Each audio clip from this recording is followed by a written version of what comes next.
أعوذ بالله من الشيطان الرجيم. بسم الله الرحمن الرحيم. يا أيها الذين آمنوا اركعوا واسجدوا واعبدوا ربكم وافعلوا الخير لعلكم تفلحون.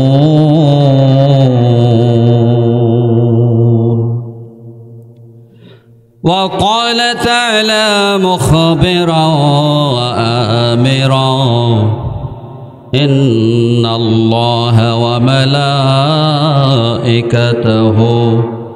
يصلون على النبي يا أيها الذين آمنوا صلوا عليه وسلموا تسليما. সবাই দরুদ শরীফ পড়েন। আল্লাহুম্মা সাল্লি আলা মুহাম্মাদিন وعلى آل محمد كما صليت على إبراهيم وعلى آل إبراهيم إنك حميد مجيد. মুআজ্জাজ মুহতারাম, সর্বপ্রথম আমি সেই মহান রাজাধিরাজ, সেই মহান সত্তা, সেই মহান মনিবের দরবারে শুকরিয়া আদায় করছি যে মহান রব্বুল ইজ্জত ওয়াল জালাল আমাদেরকে রাতের আরামের ঘুমকে উপেক্ষা করে আজকের এই কোরআনের মাহফিলে বসার সুযোগ দান করলেন। প্রথমেই আমরা কালিমাতে শুকর আলহামদুলিল্লাহ বলে শুকরিয়া আদায় করছি। সবাই পড়ে নিই আলহামদুলিল্লাহ। লাখ কোটি দরুদ ও সালাম সেই বিশ্ব মানবতার মুক্তির দূত, বিশ্ব মানবতার মহান শিক্ষক, ইমামুল মুত্তাকিন, আশরাফুল আম্বিয়া জনাবে মুহাম্মদুর রাসূলুল্লাহ, সবাই পড়ে সাল্লাল্লাহু আলাইহি ওয়াসাল্লাম। আপনারা আজকে যে জালসার ব্যবস্থা করেছেন, আজকের এই মাহফিলটা হলো ধর্মগাছা বাইতুন নূর জামে মসজিদের উদ্যোগে। কি বলেন, ঠিক কিনা? আপনারা কি জানেন যে মসজিদ শব্দের অর্থ কি? এটা কি জানেন? মসজিদ শব্দটি এটা সেজদা থেকে এসেছে। কোথায় থেকে? সেজদা। আসলে মসজিদুন শব্দটি হচ্ছে এসমে জরফের সিগা। যারা আরবি শিক্ষিত তারা বুঝবে। এই জরফ আবার দুই প্রকার, জরফে জামান এবং জরফে মাকান। একটি স্থান বোঝায় আর একটি কাল বা সময় বোঝায়। মসজিদুন শব্দটি হচ্ছে জরফে মাকান, এটা স্থান বোঝায়, অর্থাৎ সেজদা দেওয়ার স্থান। মসজিদ শব্দের অর্থ কি? সেজদা দেওয়ার। আচ্ছা, আমি যে আয়াতে কারিমা তেলাওয়াত করেছি, ইয়া আইয়ুহাল্লাযীনা আমানু রুকউ ওয়াসজুদু, আল্লাহ রাব্বুল আলামিন কোরআনে কারিমের 17 পারার একদম শেষ, এরপরই 18 পারা শুরু। এই 17 পারার একদম শেষ সূরাতুল হজ। সূরার নাম কি? সূরাতুল হজ। 77 নম্বর আয়াত আপনাদের সামনে তেলাওয়াত করেছি। আল্লাহ রাব্বুল আলামিন এখানে বলতেছেন, ইয়া আইয়ুহাল্লাযীনা আমানু, হে ঈমানদারগণ। কি বলতেছে? ইয়া আইয়ুহাল্লাযীনা আমানু রুকউ ওয়াসজুদু। ঈমানদারদেরকে লক্ষ্য করে বলতেছেন, তোমরা রুকু করো এবং সিজদা করো। কি করো? রুকু করো। এবং আপনারা বলেন তো, রুকু এবং সিজদা কার ভেতর আছে? নামাজের ভেতর। হ্যাঁ, বুঝতে পারেননি? রুকু সিজদা আছে কার ভেতর? নামাজের ভেতর। নামাজ পড়া যেমন ফরজ, রুকু সেজদা করাও তেমনি কি রুকু সেজদা ছাড়া নামাজ হবে? তো আল্লাহ রাব্বুল আলামিন কোরআন শরীফের ভেতর বললেন, ঈমানদারদেরকে লক্ষ্য করে তোমরা রুকু করো এবং সিজদা করো। তার মানে তোমরা কি করো? নামাজ। এই নামাজ পড়ার জন্যই হলো মসজিদ, সিজদা দেওয়ার স্থান। বলা হয়েছে আল মসজিদ ও বাইতুল্লাহ। মসজিদ কার ঘর? কার ঘর? কিন্তু বাইতুল্লাহ বললে কিন্তু একটা ঘর বোঝায়। সেটা কোন ঘর? শুধুমাত্র বাইতুল্লাহ বললে একটা ঘর বোঝায়। সেটা কোন ঘর? এটা হলো কাবা। এটা কি? এটা কাবা শরীফের সম্মান, কাবার মর্যাদা। বাইতুল্লাহ বললে সারা দুনিয়ার সব মসজিদকে বুঝবেন না। মসজিদগুলো আল্লাহর ঘর, আল মসজিদ ও বাইতুল্লাহ। কিন্তু বাইতুল্লাহ দ্বারা শুধু কাবা ঘরকে বোঝানো হয়। কোন ঘর? দেখেন, এই কাবা ঘর, এই কাবা ঘরের চতুর্দিক দিয়ে মাতাফ, কাবা যারা তাওয়াফ করে, তাওয়াফের স্থান মাতাফ, তার চতুর্দিক দিয়ে গড়ে উঠেছে মসজিদে হারাম। মসজিদে কি? আল্লাহ রাব্বুল আলামিন কোরআনে বলেন, সুবহানাল্লাযী আসরা বিআবদিহি লাইলাম মিনাল মাসজিদিল হারাম। কি আছে? মসজিদিল আছে না নাই? মসজিদে হারাম হলো এই যে কাবা ঘর, যে কালো ঘরটা আপনারা দেখেন, যারা হজ করেছেন, ওমরা করেছেন, দেখেছেন তো। হজ ওমরা না করলেও অন্তত আপনারা বিভিন্ন জায়গায় টাইলসের ওপরে মসজিদে এখানেও কাবার ছবি থাকে, থাকে না? এই কালো ঘরটা আল্লাহ রাব্বুল আলামিন এই কাবা ঘরে, এই বাইতুল্লাহ, এখানে দিন রাত 24 ঘন্টায় 120টি করে রহমত নাজিল করেন। বলেন সুবহানাল্লাহ। কতটি করে রহমত? 120টি করে রহমত নাজিল করেন। যারা কাবা ঘর তাওয়াফ করে তাদের ওপরে 60টি রহমত নাজিল হয়। 6 কত? 60। এই তাওয়াফকারীদের ওপর 60টি রহমত নাজিল হয়। আর যারা নামাজ পড়ে, কাবা ঘরের চতুর্দিকে যারা কি করে? নামাজ পড়ে, তাদের ওপরে 40টি করে রহমত নাজিল হয়। 60 আর 40 কত হলো? থাকলো কয়টা? বলেছিলাম 120টি করে রহমত নাজিল হয়। তাওয়াফকারীদের ওপরে 60, আর নামাজ যারা আদায় করতেছে তাদের ওপর 40, হলো 100, থাকলো হলো 20। যারা তাওয়াফও করে না, যারা নামাজও পড়ে না, শুধু আল্লাহর ঘরের দিকে, এই বাইতুল্লাহর দিকে, এই কাবার দিকে শুধু তাকিয়ে দেখে, এই দেখার কারণেও তাদের উপরে 20টি করে রহমত নাজিল হতে থাকে। সুবহানাল্লাহ। পৃথিবীতে এমন কোনো ঘর নাই যেই ঘর দেখলে সওয়াব হয়, আছে? কিন্তু কাবা ঘর দেখলে কি হয়? সুবহানাল্লাহ।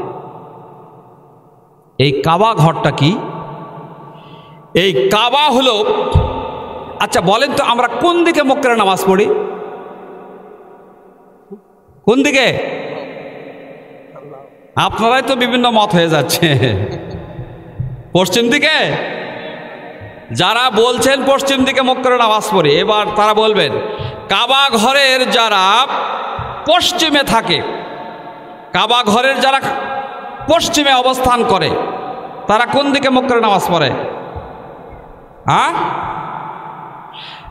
কাবা ঘরের যারা দক্ষিণে অবস্থান করে, দক্ষিণে, তারা কোন দিকে মুখ করে নামাজ পড়ে? কোন দিকে? উত্তর দিকে। কাবা ঘরের উত্তরে যারা বসবাস করে তারা, আর কাবা ঘরের পূর্বে যারা বসবাস করে তারা। তাহলে তো পূর্ব, পশ্চিম, উত্তর, দক্ষিণ সব দিক হয়েই মানুষ নামাজ পড়ে, খালি পশ্চিম দিক হয়ে নামাজ পড়ে? তাহলে উত্তর সঠিক নয়। যারা বলবে পশ্চিম দিক হয়ে নামাজ পড়ি, তাদের উত্তর কি নয়? সঠিক। অর্থাৎ কাবা হলো পৃথিবীর মুসলমানদের কিবলা। কাবা হলো পৃথিবীর মুসলমানদের আপনারা দেখবেন কাবার চতুর্দিক দিয়া বৃত্ত আকারে মুসল্লিরা দাঁড়িয়েছে, চতুর্দিক দিয়ে গোল হয়ে। তার মানে এই কাবাকে সামনে রাখাটাই হলো নামাজের সময়, এটাই হলো কিবলা। কাবা সামনে থাকতে হবে। এখন এই কাবা এটা হলো সপ্তম আকাশে। পৃথিবীর মুসলমানদের কেবলা হলো কাবা, পৃথিবীর মুসলমানদের কেবলা হলো এই কাবা। কিন্তু ফেরেশতাদেরও একটা কেবলা আছে।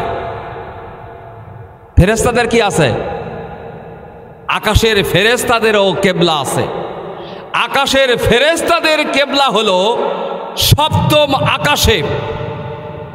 আল্লাহর নবী মেরাজে গিয়েছিল, তা কি জানেন? 26শে রজব দিবাগত রাত, 27শে রজবের রাত্রে আল্লাহর নবী মেরাজে গিয়েছিলেন। কোথায়? এই মেরাজে আল্লাহর নবী যেই তারিখে যান, সপ্তম আকাশে যে মিল্লাতা আবিকুম ইব্রাহিম, জাতির পিতাকে কে? কোরআন শরীফে বলা হচ্ছে জাতির পিতা হলো কে? বলতেছে এটা আল্লাহ রাব্বুল আলামিন বলতেছে, মিল্লাতা আবিকুম ইব্রাহিম হুয়া সাম্মাকুমুল মুসলিমিন। আসলে মুসলিম জাতির পিতা হলো ইব্রাহিম আলাইহিস সালাম। আল্লাহর নবী মেরাজে যাওয়ার সময় সপ্তম আকাশে যখন গেলেন, এই সপ্তম আকাশে ইব্রাহিম আলাইহিস সালামের সঙ্গে সাক্ষাৎ হয়। কার সাথে দেখা হয়? জাতির পিতার সাথে। আমরা যে মুসলমান, এই মুসলমান করে আমাদেরকে নাম রেখেছেন কে? হুয়া সাম্মাকুমুল মুসলিমিন। তিনি আমাদেরকে মুসলমান করে নাম রেখেছেন। আমরা কি মুসলমান না হিন্দু, ইহুদি না খ্রিস্টান? কি আমরা? মুসলমান। এই মুসলমান করে আমাদের নাম রাখলেন কে? এই জাতির পিতা। মিল্লাতা আবিকুম ইব্রাহিম হুয়া সাম্মাকুমুল মুসলিমিন। এই সপ্তম আকাশে আল্লাহর নবী দেখলেন জাতির পিতা ইব্রাহিম আলাইহিস সালামকে। এই সপ্তম আকাশে একটা মসজিদ আছে, তার নাম হলো বাইতুল মামুর। মসজিদের নাম কি? বাইতুল মামুর। এই বাইতুল মামুর নামক সেই মসজিদ প্রতিদিন ৭০,০০০ করে ফেরেশতা তাওয়াফ করে। কত ফেরেশতা? ৭০,০০০ করে ফেরেশতা তাওয়াফ করে। যারা একবার তাওয়াফ করে, কিয়ামত পর্যন্ত দ্বিতীয়বার তাওয়াফের চান্স, সুযোগ তাদের আর হয় না। সুবহানাল্লাহ। তাহলে দুনিয়া সৃষ্টি শুরু থেকে তাওয়াফ শুরু হয়েছে, কিয়ামত পর্যন্ত সেই বাইতুল মামুর তাওয়াফ করবে। তাহলে ফেরেশতার সংখ্যা কত? প্রতিদিন কত করে ফেরেশতা তাওয়াফ করে? ৭০,০০০ করে। যারা একদিন তাওয়াফ করলো, এরা আর কোনোদিন কিয়ামত পর্যন্ত তাওয়াফের সুযোগ পাবে না। প্রত্যেক দিন নতুন নতুন ৭০,০০০ করে ফেরেশতা সেই বাইতুল মামুর তাওয়াফ করে। সুবহানাল্লাহ। এই বাইতুল মামুরের একটা প্রতিচ্ছবি পৃথিবীর উপর পড়েছে। যেই দিক দিয়ে সেই প্রতিচ্ছবিটা পড়েছে, ওই দিক দিয়েই পবিত্র কাবা নির্মিত হয়েছে। সুবহানাল্লাহ। সুতরাং দুনিয়ার এই কাবা হলো সেই সপ্তম আকাশের ফেরেশতাদের কেবলা বাইতুল মামুর, তারই একটা প্রতিচ্ছবি। সুবহানাল্লাহ। সপ্তম আকাশে বাইতুল মামুর তাওয়াফ হয়। আবার পৃথিবীতে বাইতুল্লাহ কাবা, এটাও তাওয়াফ হয়। সপ্তম আকাশে বাইতুল মামুর তাওয়াফ করে ফেরেশতারা, আর পৃথিবীর বাইতুল্লাহ কাবা তাওয়াফ করে পৃথিবীর মুসলমানেরা। আকাশের সাথে জমিনের এই কয়েনসাইড, এই সাদৃশ্য, এই মিল একমাত্র ইসলাম ধর্মেই রয়েছে। ইসলাম ছাড়া অন্য কোনো ধর্মে আকাশের সাথে জমিনের কোনো সাদৃশ্য, কোনো মিল পাওয়া যাবে না। তার কারণ ইন্না দীনা ইনদাল্লাহিল ইসলাম। আল্লাহর মনোনীত জীবন বিধান হলো ইসলাম। আল্লাহর কাছে পছন্দনীয় যেই ধর্ম, সেটা কি? ইসলাম। আকাশের সাথে জমিনের সম্পর্ক। আপনারা জানেন, চাঁদের দেশে বেড়াতে গিয়েছিল সর্বপ্রথমকে জানেন কি? চাঁদের দেশে, হ্যাঁ, চাঁদের দেশে বেড়াতে গিয়েছিল সর্বপ্রথম নীল আর্মস্ট্রং। নীল আর্মস্ট্রং চাঁদের দেশে বেড়াতে যে কি দেখলেন? চাঁদের দেশে বেড়াতে যে দেখলেন চাঁদের মাঝখানে ফাটো, চাঁদের মাঝখানে রেখা, দাগ, ফাটো। আসলে কি আপনারা জানেন চাঁদের মাঝখানে এরকম ফাটা আছে, দাগ আছে? এটা কি জানেন? আরে আবু জাহেল, এই আবু জাহেল নবীর চাচা, এ যখন বলেছিল মুহাম্মদ তুমি যদি সত্যি নবী হও তাহলে আমার হাতের ভিতর, এই মোটের ভিতর কি আছে তুমি যদি বলতে পারো তাহলে মেনে নেব তুমি সত্যি আল্লাহর নবী। আল্লাহর নবী বলে, আবু জাহেল তোমার হাতের ভিতর কি আছে এটা আমার বলার দরকার নাই, হাতের ভিতর যা আছে সে যদি বলে দেয় তাহলে কি বিশ্বাস করবে আমি নবী? আবু জাহেল আশ্চর্য হয়ে গেল, তাহলে তো আরো আগে মানতে হবে, তাহলে আরো আগে মানতে হবে। শুধু আল্লাহর নবী ইশারা করেছে হাতের ভেতর যা আছে বলে দাও, সঙ্গে সঙ্গে হাতের ভেতর যেই পাথর ছিল মানুষের কণ্ঠের মতো কণ্ঠ দিয়ে বলে উঠল হাতের ভেতর আমরা পাথর আছে। তারপরেও কি সে ঈমান এনেছিল? ঈমান এনেছিল? আবু জাহেল বলে, মুহাম্মদ তুমি তো একজন জাদুকর, তুমি কি, তুমি জাদুকর। আসলে আমাদের নবী মুহাম্মদ সাল্লাল্লাহু আলাইহি ওয়াসাল্লাম তিনি কি জাদুকর? দুই তিনজন বললেন না, বাকিগুলো তো মনে হয় বিশ্বাস করেন যে জাদুকর, নাকি? সবাই আপনারা বলতেছেন জাদুকর নয়, নাকি? আবু জাহেল চিন্তা করলো মুহাম্মদ জাদুকর, জাদুর একটা নির্দিষ্ট এরিয়া আছে। আমাদের জাদুকরেরা যারা ম্যাজিশিয়ান, এরা কিন্তু জাদু করার সময় একটা দাগ দেয়। কি দেয়? ওই দাগের ভেতরে জাদু খাটে, দাগের বাহিরে আর জাদু। তো আবু জাহেল বলল, মুহাম্মদ তুমি যদি সত্যই নবী হও তাহলে আকাশের চাঁদকে দ্বিখণ্ডিত করে দেখাও। তার মানে আকাশের এই চাঁদকে এখানে দ্বিখণ্ডিত করে দেখানোর মতো এত বড় জাদু আর তুমি করতে পারবে না। তাহলে যখন বলল আকাশের চাঁদকে দ্বিখণ্ডিত করে দেখাও, তাহলে বিশ্বাস করব তুমি সত্যি আল্লাহর নবী। আল্লাহর নবী বলল, আবু জাহেল সত্যই তো, আকাশের চাঁদ যদি দ্বিখণ্ডিত করে দেখাতে পারি তুমি কি মেনে নেবে? বলছে, হ্যাঁ অবশ্য। শুধুমাত্র আল্লাহর নবী সেই শাহাদতের এই আঙ্গুলি দিয়া যখন চাঁদকে লক্ষ্য করে বলেছে দুই টুকরো হয়ে যাও, সঙ্গে সঙ্গে চাঁদ দুই টুকরো হয়ে এক টুকরো কুবায়েস পর্বতের ওপর আর এক টুকরো কাইকান পর্বতের ওপর পড়ে যায়। আবু জাহেল এবার বলল, মুহাম্মদ সাধারণ জাদুকর নয়, এ মস্ত বড় জাদুকর, এ সাধারণ ছোটখাটো জাদুকর নয়। আবু জাহেল বলতেছে, আসলে চাঁদকে দুখণ্ড করতে পারেনি, চাঁদ দুই টুকরো হয়নি, বরং মুহাম্মদ আমার চোখে জাদু করেছে। আমার চোখে জাদু করার কারণে আমি দেখতেছি চাঁদ দুই টুকরো হয়ে গেছে, আসলে চাঁদ দুই টুকরো হয়নি। আমার খোঁজ খবর নিতে হবে পৃথিবীর বিভিন্ন দেশ থেকে, তারা দেখেছে কিনা এরকম দুই টুকরো হওয়া। যখন বিভিন্ন দেশ থেকে সংবাদ নেওয়া হলো, বিভিন্ন দেশ থেকে তারাও বলল আমরাও স্বচক্ষে দেখেছি আকাশের চাঁদ দুই টুকরো হয়ে গেছে। আসলে কি এটা জাদু? বাস্তবে চাঁদ আল্লাহর নবী দ্বিখণ্ডিত করেছিলেন, যার কারণে চাঁদের দেশে সর্বপ্রথম বেড়াতে গেল যে নীল আর্মস্ট্রং, তিনি দেখলেন চাঁদের মাঝখানে ফাটল। এই ফাটলটা হলো আল্লাহর নবীর শাহাদতের অঙ্গুলির হেলানে এই চাঁদ দুই ভাগ হয়ে যায়।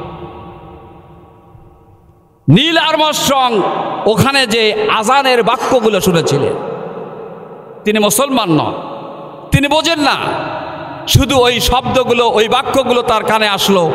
তিনি যখন ভ্রমণ শেষ করে রাষ্ট্রীয় একটা সফরে মিশরে বেড়াতে গেলেন, মিশরে যাওয়ার পরে যখন নামাজের সময় হয়ে গেছে, তখন মসজিদ থেকে মুয়াজ্জিনের এই আজানের শব্দগুলো ভেসে আসছে। নীল আর্মস্ট্রং অ্যাস্ট্রনিশ হয়ে গেল, লোকদেরকে ডেকে বললেন, এই যে শব্দগুলো ভেসে আসছে, এই যে বাক্যগুলো আমার কানে ভেসে আসছে, এগুলো কিসের শব্দ? তখন তাকে বলা হলো, এগুলো হলো মুসলমানদের নামাজের জন্য আজান। এই আজানের মাধ্যমে মুসলমানদেরকে নামাজের জন্য ডাকা হয়। আজান মানে নামাজের জন্য কি আহ্বান, ডাকা। নীল আর্মস্ট্রং বলল, এই শব্দগুলো, এই বাক্যগুলো আমি চাঁদের দেশেও শুনেছি। সুবহানাল্লাহ। সুতরাং আকাশের সাথে জমিনের যেই কয়েনসাইড, যেই সাদৃশ্য, যেই মিল, এটা পৃথিবীর অন্য কোনো ধর্মে পাওয়া যাবে না, এটা ইসলাম ধর্মেই পাওয়া যাবে, যেহেতু ইসলাম ধর্মই হচ্ছে আল্লাহ পাকের মনোনীত ধর্ম। সুতরাং বাইতুল মামুর তাওয়াফ হয়, আবার দুনিয়ার বাইতুল্লাহ কাবা ঘর তাওয়াফ হয়। কি বলেন, হয় কি না? আজকে দেখুন, আমরা যেই বাইতুল্লাহ, যেই কাবার দিকে মুখ করে নামাজ পড়ি, কোরআন শরীফের সেই আয়াতে কারিমা তেলাওয়াত করা হয়েছে, ইয়া আইয়ুহাল্লাযীনা আমানুর কাউ ওয়াসজুদু, তোমরা রুকু করো, সিজদা করো। এই রুকু এবং সিজদা আছে নামাজের ভেতর। কার ভিতর? তাহলে নামাজ পড়া লাগবে না লাগবে না? আপনারা বলেন তো, কয় বছর বয়স থেকে নামাজ পড়তে হবে? কয় বছর? 7 বছর থেকে নামাজ শুরু। ট্রেনিং দিতে হবে বাচ্চাদেরকে 7 বছর থেকে। কত বছর ট্রেনিং চলবে? 10 বছর পর্যন্ত। 10 বছর পর্যন্ত এই নামাজের ট্রেনিং হবে। পুরো নামাজের যা কিছু লাগে সব কিছু শিখে ফেলবে 10 বছরের ভেতর। কোনো বাপ মায়ের সন্তান যদি 10 বছরের পর নামাজ না পড়ে, আল্লাহর নবীর পরিষ্কার কথা হলো, পিতামাতাকে নির্দেশ দেওয়া হয়েছে, ব্যত্রাঘাত করে হলেও পিতামাতা তার সন্তানকে নামাজ পড়াতে বাধ্য করবে। 10 বছরের পরে মারার নির্দেশ। কথা কি বোঝা যাচ্ছে? 10 বছরের আগে মারতে পারবেন না। 10 বছরের আগে, 10 বছরের আগ পর্যন্ত শুধু নামাজ শিখাবেন, সে পুরাপুরি নামাজ শিখে ফেলবে। 10 বছরের পরে যদি কেউ নামাজ না পড়ে, তাহলে পিতামাতার ওপর নির্দেশ হলো সন্তানকে মারিয়ে পিটিয়ে হলেও নামাজ পড়াও। এখন কথা হলো, যদি মা বাবাও নামাজ না পড়ে, বাপ মাই যদি নামাজ না পড়ে, সন্তানকে মারতে পারবে? বোঝেননি? আমার মাথায় কি আছে? এই মাথায় টুপি যদি আমি না দেই, না দিয়ে যদি আমি ওই ছেলেকে বলি, এ বাবা মাথায় টুপি দাও, ওই ছেলে বলবে, হুজুর আপনার মাথাতে টুপি নাই, আমাকে টুপি দিতে বলেন কেন? বলবে কি না? কোরআন শরীফেও বলা হয়েছে, লিমা তাকুলুনা মা লা তাফআলুন, কেন সেই কথা বলো যা তুমি নিজে মানো না, নিজে আমল করো না। কাবুরা মাকতান ইনদাল্লাহি আন তাকুলু মা লা তাফআলুন, আমার আল্লাহ রাব্বুল আলামিন গোসায় ফেটে পড়ে তার উপরে, কার উপরে? যে যে কথা বলে সে যদি সে অনুযায়ী আমল না করে। কথা বোঝেন না? তাহলে আগে আমার নিজে মানতে হবে, তারপরে অপরকে মানার জন্য এই উপদেশ দেওয়া যাবে। তাহলে সন্তানদেরকে নামাজের জন্য বাধ্য করতে হবে 10 বছর থেকে, আর মাপ নাই। বলেন তো, আমাদের বয়স 10 বছর পার হয়েছে না হয়নি? সবাই নামাজ পড়ে? সবাই পড়ে? ঈদের দিনে ঈদের নামাজ কি ফরজ? ঈদের নামাজ, জানাজার নামাজে বিশাল জামাত। জানাজার নামাজের জামাত বড় হয় না? বিশাল জামাত। জানাজার নামাজ কি ফরজ? ফরজে আইন, প্রতিদিন 5 ওয়াক্ত নামাজ ফরজে আইন, আর জানাজার নামাজ ফরজে কিফায়া। ফরজে আইনের দাম বেশি না ফরজে কিফায়ার দাম বেশি? ফরজে আইনের দাম বেশি। ফরজে কিফায়া তো মুসলিমীয় কিছু সংখ্যক লোক জানাজার নামাজ আদায় করলেই হয়ে যাবে, কিন্তু 5 ওয়াক্ত নামাজ এটা কি মুসলিমীয় কিছু সংখ্যক লোক আদায় করলে হয়ে যাবে, না সবার আদায় করতে হবে? আজকে দেখুন, কেউ যদি 10 লক্ষ টাকা চুরি করে, আমরা তাকে কি বলবো? চোর। কিন্তু হাদিস শরীফে বলা হয়েছে সবচাইতে বড় চোর হলো যে নামাজ চুরি করে। কথা বলছেন? নামাজ চুরি করে এর অর্থ এই নয় যে সে নামাজ পড়ে না। কথা ভালো করে বুঝবেন, নামাজ ঠিকই পড়ে কিন্তু ঠিক মতো রুকু সেজদা আদায় করে না, রুকু থেকে সোজা হয়ে বসে না, থেকে সোজা হয়ে দাঁড়ায় না, আবার সিজদার থেকে সোজা হয়ে বসে না, ওই সেজদার থেকে সোজা না বসে আবার সেজদা, রুকুর থেকে সোজা না খাড়া হয়ে আবার চলে যাচ্ছে। এরকম লোক আছে না নাই? এর নাম হচ্ছে নামাজের ভিতর ফাঁকি, নামাজে চুরি। নামাজের ভিতর কি? চুরি। সুতরাং নামাজ পড়ল না তা নয়, নামাজ পড়ে ঠিকই কিন্তু নামাজ চুরি করে। এই নামাজ চুরি করার কারণে সে হলো সবচাইতে বড় চোর। 10 লক্ষ টাকা চুরি করলেও সে কিন্তু বড় চোর নয়, বরং যে নামাজ চুরি করলো সে বড় চোর। নামাজ পড়ে ঠিকই নামাজ চুরি করার কারণে যদি সবচেয়ে বড় চোর হয়, তাহলে যে নামাজ পড়লই না সে চোর না টাকা। কথা বুঝছেন কি? আরে ও তো নামাজ পড়ে, নামাজ পড়তে যে একটু ফাঁকি দিয়েছে, একটু চুরি করছে, সেই জন্য হচ্ছে সে চোর। কিন্তু যে নামাজ পড়লই না সে চোর না ডাকাত। কথা বোধহয় অনেকে বোঝেনি। 3-4 জন খালি কয় ডাকাত, বাকিগুলো কি? ওরা মারাত্মক ডাকাত। এটা কিন্তু ডাকাত আমি বলিনি, আপনারাই বললেন। কিন্তু তাহলে যারা নামাজ পড়ে না ওরা কি? এখানেও ডাকাত আছে না নাই? হয়তো নাও থাকতে পারে। আমি আমার মামার দেশের লোকজনকে ডাকাত তো আমি বলতে পারি না, আপনারাই বললেন যারা নামাজ পড়ে না তারা ডাকাত। কথা বুঝবেন? আমাদের সমাজ যদি এরকম ডাকাত দিয়ে ভর্তি হয়, সেই সমাজে কি আল্লাহর রহমত, আল্লাহর শান্তি, বরকত নাজিল হতে পারে? তাহলে একটু যদি আমরা চিন্তা করি, আল্লাহর নবীর হাদিসটা শোনেন। আল্লাহর নবী বলতেছে, মান তারাকা সালাতা মুতাআম্মিদাতান ফাকাদ কাফারা। যে ব্যক্তি ইচ্ছা করে, যে ব্যক্তি ইচ্ছা করে 1 ওয়াক্ত নামাজ ছেড়ে দিল, ফাকাদ কাফারা, সে যেন কুফরি করলো। যে কুফরি করে তাকে বলা হয় কাফের। যে কুফরি করে তাকে কি বলা হয়? তাহলে যে ইচ্ছা করে 1 ওয়াক্ত নামাজ তরক করলো, ছেড়ে দিল, সে কাফের হয়ে গেল। আর একটা হাদিস শোনেন আল্লাহর নবী, আল ফারকু বাইনাল মুমিনি ওয়াল কাফিরি তারকুস সালাহ। মুমিন এবং কাফেরের মধ্যে পার্থক্য হলো যে নামাজ পড়লো সে মুমিন, যে নামাজ ছেড়ে দিল সে কাফের। পরিষ্কার কথা। কার কথা? রাসূল পাক সাল্লাল্লাহু আলাইহি ওয়াসাল্লামের কথা। আল্লাহর কথা কেন?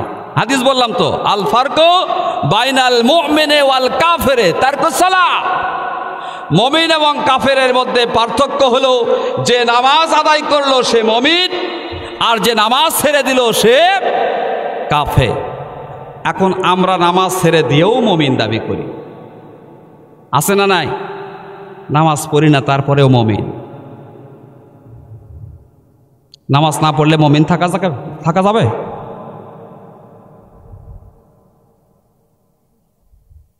মন ভালো আছে, নামাজ না পড়ে মন ভালো থাকে। এবার আসুন, এই যে নামাজ, এটা হচ্ছে সর্বশ্রেষ্ঠ ইবাদত। নামাজ হলো সর্বশ্রেষ্ঠ ইবাদত। হাদিস শরীফে আসছে, আল্লাহর নবীর কাছে প্রশ্ন করা হলো যে সবচাইতে উত্তম আমল কোনটি? আল্লাহর নবী বললেন, আস-সালাতু আলা ওয়াক্তিহা, সময় মতো নামাজ পড়া। শুধু কিন্তু নামাজ পড়ার কথা বলেননি, সময় মতো, এটা হচ্ছে সর্বশ্রেষ্ঠ আমল। প্রশ্ন করলেন তারপরে কোনটি? তখন বললেন পিতামাতার খেদমত করা। প্রশ্ন করা হলো আবার তারপরে কোনটি? তখন আল্লাহর নবী বললেন আল্লাহর রাস্তায় জিহাদ করা। কথা বুঝেছেন? তাহলে সর্বশ্রেষ্ঠ ইবাদত প্রথমে কি বলা হলো? খালি নামাজ বলেন কেন? সময় মতো এই কথাটা বলতে হবে। কেউ যদি হাদিস শরীফে আসছে ইচ্ছা করে বিনা ওজরে মাকরু ওয়াক্তে নামাজ পড়ে, কি ওয়াক্তে? নামাজের সময় শেষ হয়ে যাচ্ছে, মাকরু ওয়াক্ত এসে গেছে, ইচ্ছা করে যদি এই মাকরু ওয়াক্তে কেউ নামাজ পড়ে, তাহলে আল্লাহ রাব্বুল আলামিন কোরআন শরীফের আয়াত সূরা মাউন, ফাওয়াইলুল লিল মুসাল্লিন, ফাওয়াইলুল লিল, মুখস্থ আছে তো? কমন সূরা তো, একদম অনেকেরই মুখস্থ। এই আয়াতের অর্থ কি? ফাওয়াইলুল লিল মুসাল্লিন আল্লাযীনা হুম আন সালাতিহিম সাহুন, ওই সমস্ত নামাজীদের জন্য দুর্ভোগ, ওই সমস্ত নামাজীদের জন্য পরিতাপ, আফসোস, ওয়াইল নামক জাহান্নাম, সর্বনাশ। নামাজীদের জন্য আবার জাহান্নাম। আল্লাযীনা হুম আন সালাতিহিম সাহুন, কোন নামাজি? যারা তাদের নামাজে অমনোযোগী, উদাসীন, নামাজে অমনোযোগী।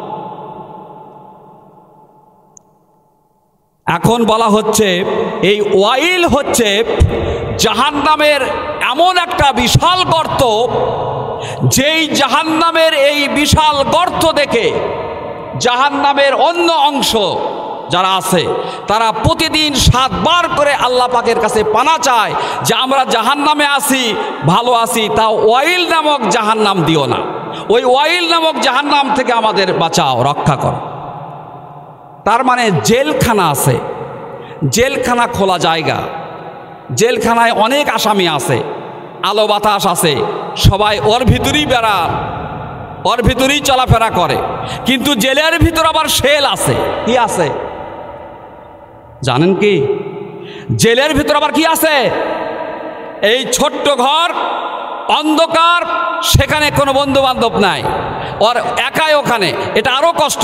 সুতরাং জেলখানার সাধারণ আসামিরা ওরা বলে অন্তত জেলে ভালো আছি শেলের চাইতে, ওই শেলে আমাকে দিও না। ঠিক এরকম ভাবে ওয়াইল নামক জাহান্নাম থেকে অন্যান্য জাহান্নামীরা তারা প্রতিদিন আল্লাহ পাকের কাছে কয়বার পানা চায়? বললাম তো, ভুলে যান কেন? কয়বার? 7 বার করে পানা চায়। এই ওয়াইল নামক জাহান্নাম এটা বেনামাজিদের জন্য নয়, যারা ইচ্ছা করে মাকরু ওয়াক্তে নামাজ পড়ে। তাহলে নামাজ দেরি করে পড়ে ইচ্ছা করে মাকরু ওয়াক্তে, তারই জন্য যদি এই শাস্তি হয়, তাহলে যারা দেরি কেন নামাজই পড়ে না তাদের জন্য শাস্তি কম না বেশি? কদ আফলাহাল মুমিনুন, কদ আফলাহাল, মুমিনেরা সফল কাম হয়েছে। আল্লাযীনা হুম, এখানে দেখেন সুস্পষ্ট আয়াত, আল্লাযীনা হুম ফি সালাতিহিম খাশিউন। কোন মুমিনেরা সফল কাম? যারা তাদের নামাজে অত্যন্ত ভীত সন্ত্রস্ত, অত্যন্ত বিনীত নম্র। আসলে আল্লাহর নবী বলেছে সল্লু কামা রাআইতুমুনি উসাল্লি, তোমরা নামাজ পড়ো যেভাবে আমাকে নামাজ পড়তে দেখো। কথা বোঝেননি? আল্লাহর নবী যেভাবে নামাজ পড়েছে আমাদেরকে সেভাবেই নামাজ পড়তে হবে। আল্লাহর নবী নামাজ পড়েছেন কিন্তু কোনোদিন মিথ্যা কথা বলেননি। বলছেন 2-3 জন কয় না, বাকিগুলো তাহলে কি মনে করেন যে নবী মিথ্যা বলছেন? আল্লাহর নবী জীবনে কোনোদিন মিথ্যা কথা বলেননি। তিনি আলামিন, তিনি সত্যবাদী, তিনি আমানতদার, তিনি বিশ্বাসী, জীবনে কোনোদিন মিথ্যা কথা বলেননি। তাহলে আল্লাহর নবী নামাজ পড়েছেন কিন্তু মিথ্যা বলেননি। তাহলে আল্লাহর নবীর নামাজটা হচ্ছে মিথ্যা মুক্ত। আমরা নামাজও পড়ি, মিথ্যাও বলি, আমাদের নামাজ হলো মিথ্যা যুক্ত। কথা বুঝছেন? আল্লাহর নবী নামাজ পড়েছেন, কোনোদিন সুদ খাননি। আল্লাহর নবীর নামাজ ছিল সুদ মুক্ত। আমরা নামাজও পড়ি, সুদও খাই, আমাদের নামাজ সুদ যুক্ত। কথা বুঝাচ্ছেন? আল্লাহর নবী নামাজ পড়েছেন, কোনোদিন ঘুষ খাননি। আমরা নামাজও পড়ি, ঘুষও খাই, আমাদের নামাজ হচ্ছে ঘুষ যুক্ত। আল্লাহর নবীর নামাজ হচ্ছে ঘুষ মুক্ত। আল্লাহর নবী নামাজ পড়েছেন কিন্তু হিংসা করেননি। নবীর কি হিংসা ছিল? লা ইয়াদখুলুল জান্নাতা হাসিদুন, আল্লাহর নবীর পরিষ্কার হাদিস, কোনো হিংসুক জান্নাতে যেতে পারবে না। আল্লাহর নবী যদি এ কথা বলে থাকেন তাহলে নিজে হিংসা করবে? হিংসা ছিল না। আল্লাহর নবী নামাজ পড়েছেন কিন্তু তার হিংসা ছিল না। নবীর নামাজ হলো হিংসা মুক্ত। আমরা নামাজও পড়ি, হিংসাও করি, আমাদের নামাজ হিংসা যুক্ত। আল্লাহর নবী নামাজ পড়েছেন কিন্তু অহংকার করেননি। আল্লাহর নবীর কি অহংকার ছিল? আল কিবরিয়া ও হৃদয়, অহংকার। আল্লাহ বলতেছে আমার চাদর, আমার ভূষণ, আমার অলংকার। সুতরাং অহংকার একমাত্র আল্লাহ করবে।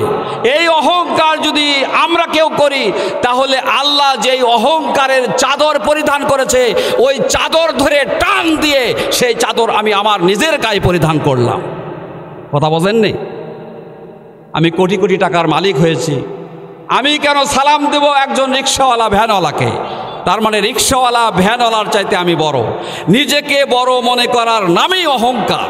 এক কথাই উত্তর, বেশি ব্যাখ্যার দরকার নাই, সময় কম। নিজেকে অন্যের চাইতে বড় মনে করার নামেই কি? যদি কেউ প্রথম সালাম দেয়, আল্লাহর নবীর পরিষ্কার হাদিস, সে অহংকার থেকে মুক্ত। যার সাথে দেখা হবে আপনার, পরিচিত হোক অপরিচিত হোক, মুসলমানের সাথে দেখা হলেই সালাম প্রথমে দেওয়ার চেষ্টা করব। দুইজনের গন্ডগোল, কথা বন্ধ, কথা কয় না। প্রথম যে সালাম দেবে সে অহংকার থেকে মুক্ত, যে সালামের জবাব দিল সে অহংকার থেকে মুক্ত নয়। আল্লাহ নবী কিন্তু তা বলেননি। দুইজনের গন্ডগোল হয়ে কথা বন্ধ হয়েছে, প্রথম কথা বলাটাই কিন্তু আসলে কঠিন। যখন আমি সালাম দেব তখন জবাব দেওয়া সহজ। বোঝেননি কথা? তাহলে যে প্রথমে সালাম দিবে সে অহংকার থেকে মুক্ত হয়ে যাবে। তাহলে আল্লাহর নবী নামাজ পড়েছেন কিন্তু অহংকার করেননি। আল্লাহর নবীর নামাজ হলো অহংকার মুক্ত। আমরা নামাজও পড়ি, অহংকারও করি, আমাদের নামাজ অহংকার যুক্ত। তাহলে এরকম কয়টা বলবো? আল্লাহর নবী যে বললেন সল্লু কামা রাআইতুমুনি উসাল্লি, তোমরা নামাজ পড়ো যেভাবে আমাকে নামাজ পড়তে দেখো। তাহলে নবী যেভাবে নামাজ পড়েছে সেভাবে কি আমাদের নামাজ হচ্ছে?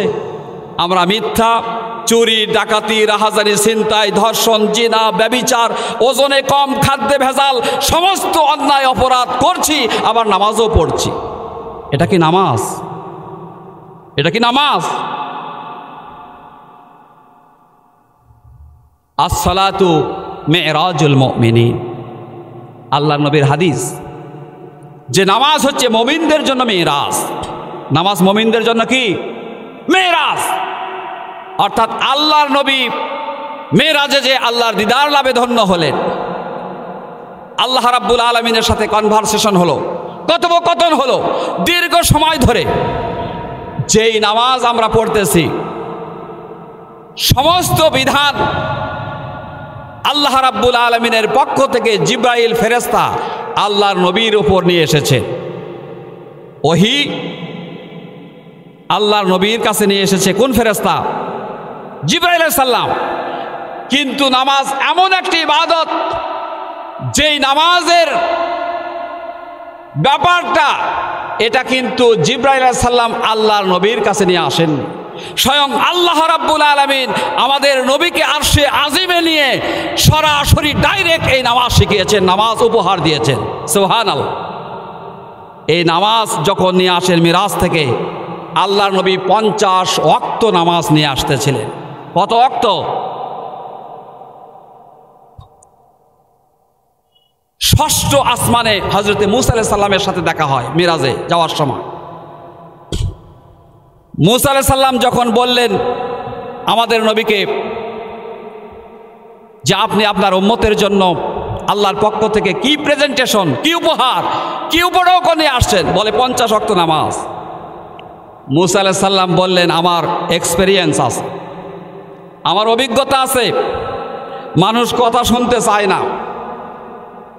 50 ওয়াক্ত নামাজ আপনার উম্মতেরা দুর্বল হবে, পড়তে পারবে না। বরং আপনি আল্লাহ পাকের কাছে আবার যান, একটু রিকমেন্ড করেন, একটু সুপারিশ করেন, দেখা যাক কিছু লেস করে দেয় কিনা। যখন আল্লাহ রাব্বুল আলামিনের কাছে যে কমানোর জন্য দরখাস্ত করলেন, আল্লাহ রাব্বুল আলামিন আল্লাহর নবীর কোনো কথায় কখনো প্রত্যাখ্যান করেন না। আমাদের নবীকে আল্লাহ এত ভালোবাসে, 5 ওয়াক্ত লেস করে দিলেন। কত হলো? 45 ওয়াক্ত নিয়ে আসতেছেন। ষষ্ঠ আকাশে আবার মুসা আলাইহিস সালাম বললেন, খবর কি? বলে 5 ওয়াক্ত কমে দিয়েছে। না, এই 45 ওয়াক্ত বেশি হবে, পড়তে পারবে না, আবার একটু যান। আবার গেল, আল্লাহর কাছে বললেন, আল্লাহ আর একটু কমে দিলে ভালো হয়। তা আল্লাহ বললেন, ঠিক আছে, আরও 5 কমে দিলাম। কত হলো? 40 নিয়ে আসতেছে। খালি মুসা আলাইহিস সালাম ধরে। হাদিস শরীফে আসছে, এরকম করে একবার নয়, 2 বার নয়, আল্লাহর নবী আল্লাহ পাকের কাছে 9 বার গিয়েছিলেন। কয়বার? 9 বার গিয়েছেন। 9 বারই, প্রত্যেকবারই আল্লাহ রাব্বুল আলামিন আল্লাহর নবীর দোয়া শুনেছেন। প্রত্যেকবার 5 ওয়াক্ত করে কমে দিয়েছেন। তাহলে 9 বার যদি 5 ওয়াক্ত করে কমে দেয়, 5 নং কত হয়? নামাজ দিছিল কত? 50, আর কমালো কত? 45 কমে গেল। মুসা আলাইহিস সালাম বললেন, আর একটা বার যাও। আমরাও খালি করছি, খালি আর একটা বার গেলেই তো হলো। হয়নি তাহলে তো আর এত ঝামেলা। কি বলে? সারাদিন খালি আজান দেয় আর নামাজ পড়া কাম তো নাই আমাকে আর। হ্যাঁ, খালি কলে কলে আর একটা বার গেলি তো আল্লাহ শুনলো, নামাজ পড়ে। আরে নামাজ এখনো 50 ওয়াক্ত আছে। 50 ওয়াক্ত পড়া লাগে না আমাদের নবীর কারণে। যে 5 ওয়াক্ত পড়বে, সে 5 ওয়াক্ত পড়ার কারণে 50 ওয়াক্তের সব পেয়ে যাবে। এটা আমাদের নবীর কারণে। কি মর্যাদা আমাদের! আমাদের নবীর কত শান, কত মান! 1,24,000 নবী রাসূলের মধ্যে সর্বশ্রেষ্ঠ হলো বিশ্বনবী জনাবে মুহাম্মদ রাসূলুল্লাহ সাল্লাল্লাহু আলাইহি ওয়াসাল্লাম। দেখেন, আমরা কিন্তু আমাদের নবীর কারণে 5 ওয়াক্ত নামাজ পড়ে 50 ওয়াক্তের সওয়াব পাচ্ছি। এর হাদিসটা আগে শোনেন, যে আমরা যে কোনো ভালো কাজ যদি করি, যে কোনো নেক আমল যদি আমরা করি, তাহলে নেক আমল করলে অন্যান্য নবী রাসূল এবং তাদের উম্মতেরা একটা নেক আমল করলে একটা সওয়াব পেয়েছে। কিন্তু উম্মতে মুহাম্মাদি আমরা যদি একটা নেক আমল করি, একটা সওয়াব পাবো না। মিনিমাম অ্যাটলিস্ট কমপক্ষে 10টা সওয়াব পাবো। কয়টা? বিশ্বাস হয় আপনাদের? আচ্ছা বলেন তো, কেউ যদি কোরআন শরীফের একটি অক্ষর পড়ে, আলিফ, কয়টা সওয়াব হবে? মান করা আল কোরআন হারফান ফালাহু আশারু হাসানাত। একটি অক্ষর পড়লে সওয়াব হবে কয়টা? আশারু হাসানাত। আশারু মানে 10, হাসানাত মানে নেকি। নেকি 10টা নেকি হবে। একটা অক্ষর পড়লে একটা নেকি হবে না, কমপক্ষে 10টা। তাহলে যে কোনো আমরা নেক আমল করব, একটা, তার সওয়াব হবে কমপক্ষে কয়টা? এটা তো কমপক্ষে। তাহলে কমপক্ষে যদি হয়, মিনিমাম যদি এটা হয়, তাহলে ম্যাক্সিমাম তো আছে। ম্যাক্সিমাম বোঝেন না? বেশির পক্ষে কত? আল্লাহর নবী বলতেছে, আল্লাহ রাব্বুল আলামিন ইচ্ছা করলে আমাদের নেক আমলের সওয়াব 10 গুণ থেকে বাড়াইয়া 70 গুণ পর্যন্ত করে দিতে পারে। সুবহানাল্লাহ। 2-3 জন বলেন কেন? খুশি হন না? আপনাদের বলতে বলবো, তারপরে বলবেন। এরকম সুসংবাদ শুনে আপনারা এমনি এমনি বলবেন। আরে সুবহানাল্লাহ বললে সওয়াব হবে না গুনাহ হবে? সুবহানাল্লাহে তামলাউল মিজান। আল্লাহ নবী বলতেছে, সুবহানাল্লাহ পড়ার সাথে সাথে মিজানের পাল্লা নেকি দিয়ে ভরপুর হয়ে যায়। সুবহানাল্লাহ। সুবহানাল্লাহি ওয়াল হামদুলিল্লাহি তামলানে আও তামলা মা বাইনা সামাওয়াতি ওয়াল আরদ। সুবহানাল্লাহ এবং আলহামদুলিল্লাহ এই 2টা শব্দ বলার সাথে সাথে আসমান জমিন এর মাঝের শূন্যময় ফাঁকা জায়গা সবে পরিপূর্ণ হয়ে যায়। তাহলে সওয়াব হবে, আমরা যে কোনো একটা নেক আমল করলে তার সওয়াব 10 গুণ থেকে বাড়াইয়া 70 গুণ। একটু মনোযোগ দেন, শুধু 70 গুণ নয়, এমনকি আল্লাহ রাব্বুল আলামিন ইচ্ছা করলে 700 গুণ পর্যন্ত বাড়িয়ে দিতে পারে। আমি কিন্তু আপনাদের হাদিসের অনুবাদ শোনাচ্ছি, গল্প করছি না। হাদিসের সনদ মতন বলতে গেলে হাদিসের অনুবাদই বুঝবেন না। সনদ মতন আপনারা কি করবেন? বুঝবেন না তো, অনুবাদটা শুনলে বুঝবেন। সেই জন্য যাতে বোঝা যায় খুব সহজে, সংক্ষেপে, অল্প সময়ের মধ্যে। তাহলে আমরা যদি একটা নেক আমল করি সওয়াব পাবো 700। কত? অন্য নবী রাসূল এবং তাদের উম্মতেরা একটা নেক আমল করলে সওয়াব একটা, আর আমাদের নবীর কারণে আমরা পাচ্ছি হলো একটা নেক আমল করে সওয়াব কত? তাও কয় না বারে 700।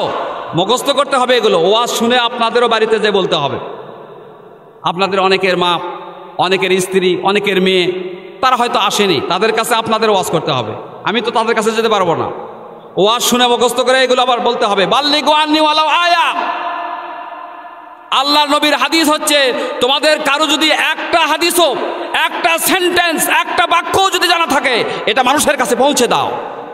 ওমা আলাইনা ইল্লাল বালাগুল মুবিন। সুস্পষ্টভাবে পৌঁছে দেওয়াটাই হলো দায়িত্ব। এই যে একটা নেক আমল করলে সওয়াব হবে 700, ইল্লা সওম। হাদিস শরীফের ভিতরে আসছে ইল্লা সওম, তবে রোজা বাদ দিয়া। কি বাদ দিয়া? রোজা, রমজান মাসে আমরা রোজা রাখি না, এই রোজার সওয়াব 700 গুণের মধ্যে সীমাবদ্ধ নয়। রোজার সওয়াব স্বয়ং আল্লাহ রাব্বুল আলামিন দিবেন। রোজার সওয়াব কে দিবেন? আস-সাওমু লি ওয়া আনা আজজি বিহি। হাদিসে কুদসি। হাদিসে কুদসি বোঝেন? হাদিসের মধ্যেও আল্লাহর কথা আছে। কোরআন শরীফের ফার্স্ট টু লাস্ট কার কথা? আল্লাহর কথা। এই জন্য কোরআনকে বলা হয় কালামুল্লাহ। কোরআনকে কি বলা হয়? কালামুল্লাহ, আল্লাহ পাকের কালাম, আল্লাহর কথা এগুলো। আর হাদিসের ভিতর কার কথা? নবীর কথা, রাসূলের কথা। কিন্তু হাদিসের ভিতরও আল্লাহর কথা আছে। যেই হাদিসের ভিতর আল্লাহর কথা আছে সেই হাদিসগুলোকে সংক্ষেপে হাদিসে কুদসি বলা হয়, অত ব্যাখ্যার দরকার নাই। হাদিসের ভিতরও কার কথা আছে? আল্লাহ হাদিসের ভিতর বলতেছে আস-সাওমু লি ওয়া আনা আজজি বিহি। রোজা আমার জন্য, তার প্রতিদান আমি দেব। আল্লাহ ছোট না বড়? নামাজের প্রথম আমরা কি বলে শুরু করি? তাকবীরে তাহরিমা কি বলে শুরু করি? আল্লাহু আকবার। মুয়াজ্জিন আজান শুরু করে প্রথম কি বলে? ইকামত যখন শুরু করে তখন প্রথম কি বলে শুরু করে? জানাজার প্রথম কি? এই আল্লাহু আকবার মানে জানেন? যদি এই আল্লাহু আকবারের ব্যাখ্যা দেয় 1 ঘন্টা লাগবে বুঝাতে। এই আল্লাহু আকবার এর অর্থ কি বলেন তো? দেখেন, আল্লাহু আকবার, আল্লাহু আকবার শব্দের অর্থ করতে হবে। অনেকেই বলে আল্লাহ বড়। আল্লাহ বড় এই অর্থ করলে অর্থটা সম্পূর্ণ ভুল। অর্থটা সম্পূর্ণ কি? কেন ভুল আমি আপনাদের খুব সংক্ষেপে বলি। আরবিতে বললে বুঝতে পারবেন না, একটু ইংরেজিতে বলে দেই, তার আবার বাংলাও বলি, তাহলে বুঝবেন। যেমন ইংরেজিতে ডিগ্রির ব্যবহার আছে। ডিগ্রি 3 প্রকার। ডিগ্রি কয় প্রকার? Positive degree, comparative degree, superlative degree. কয়টা হলো? গুড মানে ভালো। গুড মানে কি? এটা পজিটিভ ডিগ্রি। কিন্তু এই গুড যদি কম্পারেটিভ ডিগ্রিতে নিয়ে যায় তখন গুড আর গুড থাকে না, হয়ে যায় বেটার। গুডটা কি হয়ে যায়? বেটার। কিন্তু এটা যখন সুপারলেটিভ ডিগ্রিতে নিয়ে যায় তখন কিন্তু হয়ে যায় বেস্ট। হয়ে যায় কি? সুতরাং আল্লাহু আকবার এটা হচ্ছে সুপারলেটিভ ডিগ্রি। এখন যদি কেউ বলে সুপারলেটিভ ডিগ্রি, সেটা যদি পজিটিভ ডিগ্রির অর্থ করে, অর্থটা সঠিক না ভুল? তাও বোঝেননি। শব্দটা হলো সুপারলেটিভ, তাহলে অর্থ আমি করতেছি পজিটিভ ডিগ্রি। তাহলে বেস্ট মানে সব চাইতে ভালো, এর চাইতে ভালো আর হয় না। আর গুড মানে খালি ভালো। গুড মানে খালি এটা সাধারণ ভালো। আর কম্পারেটিভ ডিগ্রিতে নিয়ে গেলে দুইটার ভেতর তুলনা করে একটার চাইতে আর একটার গুণ যদি বেশি বোঝায় তাহলে তুলনামূলক বেশি, ওটা হলো কম্পারেটিভ ডিগ্রি। তাহলে আল্লাহু আকবার, আল্লাহ হলো সবচাইতে বড়, কিন্তু আমরা যদি বলি আল্লাহ বড় তাহলে তো এটা পজিটিভ ডিগ্রি হলো, সুপারলেটিভ ডিগ্রি হলো না।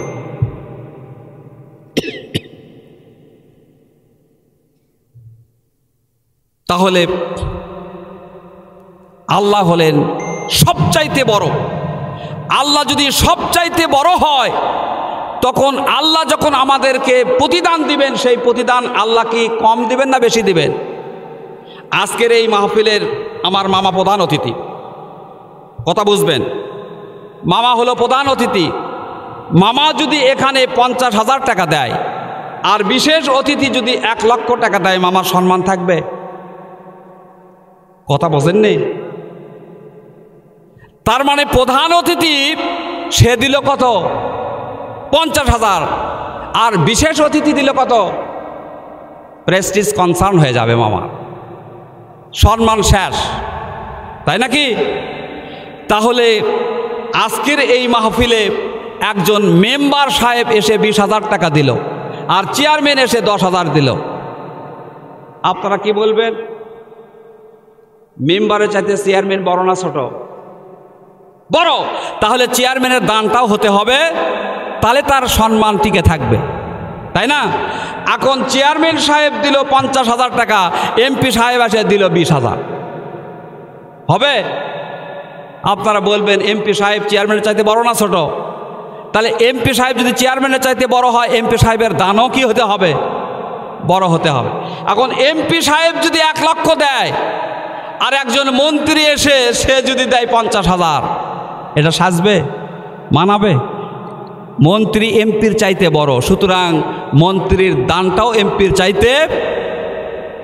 এখন স্বয়ং আমাদের দেশের প্রধানমন্ত্রী, কথা বুঝবেন, সে যদি এখানে 5 লক্ষ টাকা দেয় আর একজন মন্ত্রী যদি 10 লক্ষ দেয়, প্রধানমন্ত্রীর মর্যাদা ঠিক থাকবে? তাহলে আল্লাহ হলেন আল্লাহু আকবার, আল্লাহ সবচাইতে বড়। আর রোজার সওয়াব আল্লাহ স্বয়ং নিজে দিবেন। যখন আল্লাহ নিজে রোজার সওয়াব দিবেন তখন আল্লাহ কি কম দিবেন না বেশি দিবেন? কত বেশি দিবেন? রোজার সওয়াব নির্দিষ্ট করেননি। আল্লাহ বলছে রোজার সওয়াব আমি নির্দিষ্ট করিনি এজন্য যারা রমজান মাসে রোজা রাখবে আমি আল্লাহ রাব্বুল আলামিন নিজ হাতে তাদের প্রতিদান দেব। কারো হয়তো নেকির পাল্লা ভারী হচ্ছে, 7,000 নেকি লাগবে, নেকির পাল্লায় তুলে দিলে তাহলে ভারী হবে, না হলে গুনার পাল্লাটাই ভারী হচ্ছে। রোজার সওয়াব ওখানে 700 তুলে না দিয়ে 7,000 দরকার, রোজার সওয়াব 7,000 তুলে দিয়ে নেকির পাল্লা ভারী করে তাকে জান্নাতে ঢোকাবে। সুবহানাল্লাহ। কিন্তু কারো 7,000 নেকি দিয়েও নেকির পাল্লা ভারী হচ্ছে না, 7 লক্ষ লাগবে। আল্লাহ রাব্বুল আলামিন রোজার সওয়াব তার 7 লক্ষ নেকির পাল্লায় তুলে দিয়ে নেকির পাল্লা ভারী করে তাকে জান্নাতে ঢোকাবে। সুবহানাল্লাহ। কিন্তু কারো 7 লক্ষ দিয়েও হচ্ছে না, 7 কোটি সওয়াবের দরকার। গুনাহ এত বেশি হয়ে গেছে, গুনার পাল্লা ভারী। নেকির পাল্লা ভারী করতে হলে সে রোজা রেখেছে, রোজার সওয়াব 7 কোটি লাগবে। রোজার সওয়াব 7 কোটি পরিমাণ নেকির পাল্লায় আল্লাহ পাক তুলে দিয়ে তাকে রোজার কারণে তাকে জান্নাতে ঢোকাবে। এই জন্য রোজার সওয়াব আল্লাহ নির্দিষ্ট রাখেননি, রোজার সওয়াব আল্লাহ নিজে দিবেন। কি পরিমাণ কার দরকার সেই পরিমাণ দিয়া তাকে জান্নাতে ঢোকাবে। এটা হলো উম্মতে মুহাম্মাদের খোঁজ খবর, এটা আমাদের খোঁজ খবর।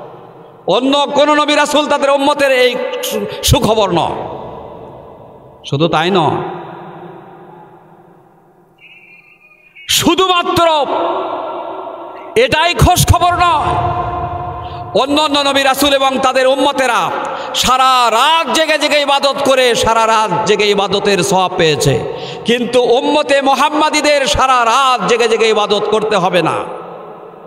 উম্মতে মুহাম্মাদী শুধু ইশার নামাজ জামাতে আদায় করে ইবাদত অবস্থায় যে সওয়াব হবে, ইশার নামাজ জামাতে আদায় করে বিছানায় শুয়ে ঘুম পারবে। কিন্তু ঘুম পারলেও অর্ধেক রাত ইবাদতের সওয়াব তার আমলনামায় লিখে দেওয়া হবে। আর ফজরের নামাজ যদি জামাতে আদায় করে বাকি অর্ধেক রাত ইবাদতে কাটানোর সওয়াব সে পেয়ে যাবে। তাহলে যে ব্যক্তি এশার নামাজ এবং ফজরের নামাজ জামাতে আদায় করলো, সারা রাত ঘুম পারুক সে ঘুম, কিন্তু ইবাদতের সওয়াব সে পেয়ে যাবে। সোহান, এটা কার কারণে? আমাদের নবীর কারণে। কি নবী আমরা পেয়েছি, কি রাসূল আমরা পেয়েছি। আজকে শুধু তাই নয়, এমন একটা রাত আছে যেই এক রাত ইবাদত করলে লাইলাতুল কদরে খায়রুম মিন আলফি শাহর, কোরআন শরীফ সূরা কদর। লাইলাতুল কদরের এক রাত যদি কেউ ইবাদত করে তাহলে 1000 মাসের চাইতেও বেশি সওয়াব সে পেয়ে যাবে।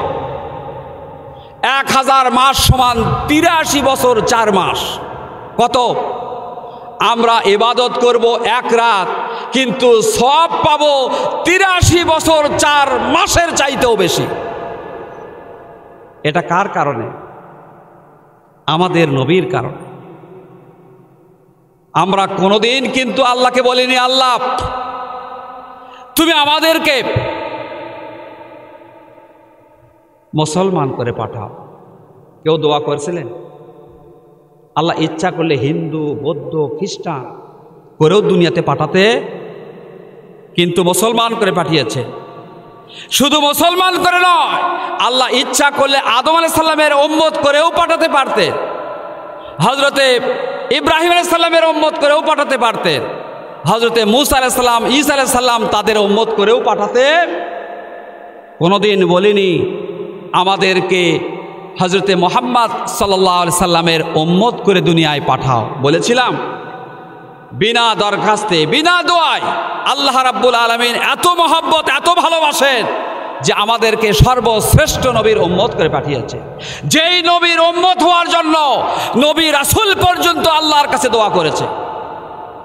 বিশ্বাস হয়? বিশ্বাস হয় না? আপনারা জানেন হযরতে ঈসা আলাইহিস সালাম, নাম শোনেননি? ঈসা আলাইহিস সালাম শুধু নবী ছিল না, তিনি রাসূলও ছিলেন। নবী আর রাসূলের ভিতর কিছু পার্থক্য আছে।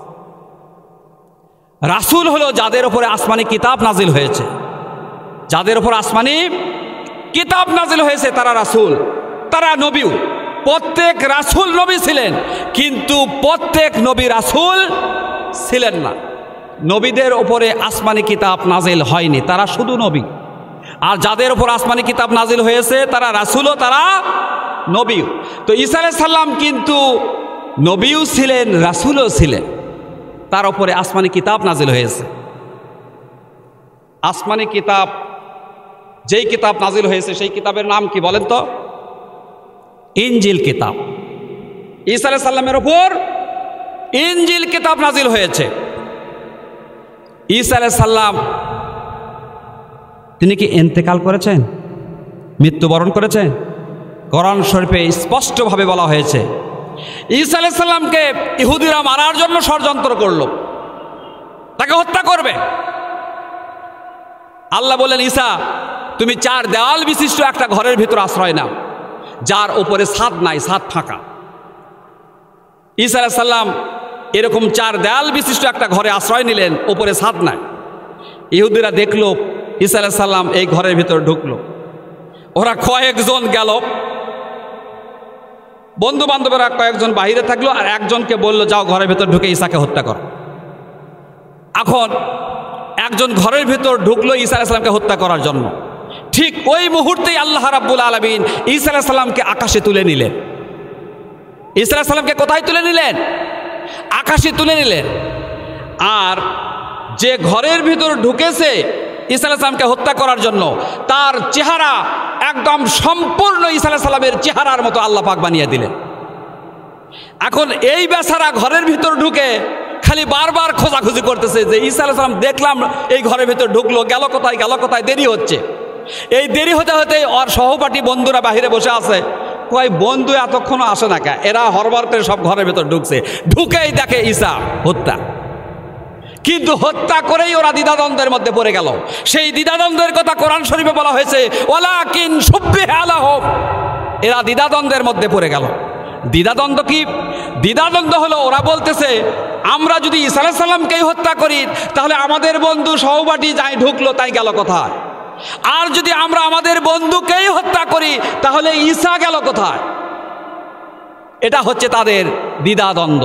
সেটা আল্লাহ পাক বলেছে ওয়ালাকিন শুব্বিহা লাহুম, এরা দ্বিধাদ্বন্দ্বের মধ্যে পড়ে গেল।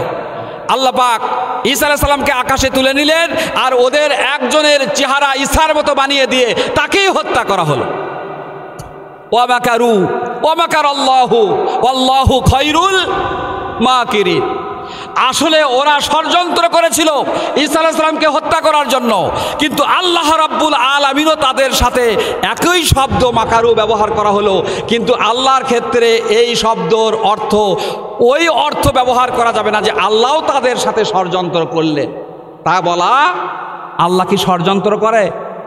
ওয়া মাকারু, ওরা ষড়যন্ত্র করেছিল ঈসাকে হত্যা করার জন্য, আর আল্লাহর ক্ষেত্রেও এই শব্দটা আসছে ওয়ামাকারু ওয়ামাকার আল্লাহু, মানে আল্লাহও ষড়যন্ত্র করলেন, কিন্তু না, আল্লাহ কৌশল অবলম্বন করলেন। আল্লাহর ক্ষেত্রে এই মাকারুর অর্থ হবে আল্লাহ কৌশল অবলম্বন করলেন। কৌশলটা হলো ওদের একজনের চেহারা ঈসা আলাইহিস সালামের মতো বানিয়ে দিয়ে তাকে হত্যা করলেন। এটা হলো উত্তম কৌশল। আল্লাহু খায়রুল মাকিরিন। ঈসা আলাইহিস সালাম আকাশে আছেন। ঈসা আলাইহিস সালাম কোথায় আছেন? আকাশে আছেন। তিনি আল্লাহর কাছে দোয়া করেছিলেন, আমি নবী হতে চাই না, আমি রাসূল হতে চাই না, আমি যদি শেষ জামানার নবীর উম্মত হতে পারতাম আমার জীবনটা ধন্য হয়ে যেত, সার্থক হয়ে যেত। আল্লাহ পাক তার দোয়া কবুল করেছেন, আকাশে তুলে নিয়েছেন। কিয়ামতের আগে আবার আসবেন এই পৃথিবীতে, কিন্তু সেবার তিনি নবী রাসূল হয়ে আসবেন না, তিনি আমাদের নবীর উম্মত হয়ে আসবেন। এবং আসার পরে তিনি ইন্তেকাল করার পরে তার কবর কোথায় হবে? তা সংরক্ষিত অবস্থায় আছে মদিনার আমাদের নবীর রওজা মুবারক। আল্লাহর নবীর রওজার সাথেই ফার্স্ট কালিফ অফ ইসলাম, ইসলামের প্রথম খলিফা হযরতে আবু বকর সিদ্দিক রাদিয়াল্লাহু তাআলা আনহুর কবর। তারপরই সেকেন্ড কালিফ অফ ইসলাম, ইসলামের দ্বিতীয় খলিফা আমিরুল মুমিনিন হযরতে ওমর ফারুক রাদিয়াল্লাহু তাআলা আনহুর কবর। তারপরেই কিছু জায়গা ফাঁকা আছে, এই ফাঁকা জায়গায় হযরতে ঈসা আলাইহিস সালামের কবর হবে। আজকে যেই নবীর উম্মত হওয়ার জন্য নবী রাসূল পর্যন্ত আল্লাহর কাছে দোয়া করেছে, সেই নবীর উম্মত আমাদেরকে আল্লাহ পাক বিনা দোয়ায় করেছে। এটা কত বড় সৌভাগ্য আমাদের, বলেন ঠিক কিনা?